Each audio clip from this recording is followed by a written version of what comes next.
আসসালামু আলাইকুম গাইস। আমরা ফ্লোরে টাইলস লাগানোর আগে পুরা ফ্লোর ভালো করে সিপিং করে তারপরে টাইলস লাগাবো। যেহেতু আমি একজন রাজমিস্ত্রি সাবকন্ট্রাক্টর, তো আমার এই বিল্ডিংটা আমার নিজের হাতে করা।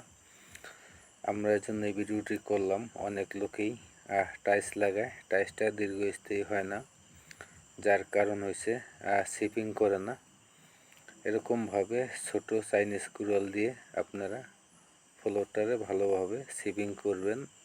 সিপিং করে ভিজাইবেন, ভিজাইয়া তারপর আপনারা টাইলসগুলো লাগাবেন, তাহলে দীর্ঘস্থায়ী হবে। আপনারা যারা টাইলস লাগাবেন তারা সুন্দর করে আগে ফ্লোরগুলা সিপিং করে তারপরে ভালো করে ভিজিয়ে টাইলস লাগাবেন, তাহলে আপনাদের টাইলসটা দীর্ঘস্থায়ী হবে এবং কাজটা অ্যাকুরেট হবে।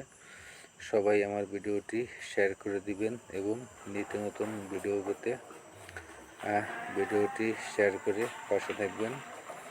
সবাই ভালো থাকবেন, সুস্থ থাকবেন। এই ঈদের পরে এই প্রথম ভিডিও, যেহেতু আমরা ঈদের পরে প্রথম দিন কাজে গেলাম। সবাই ভিডিওটি শেয়ার করে দিবেন। ধন্যবাদ।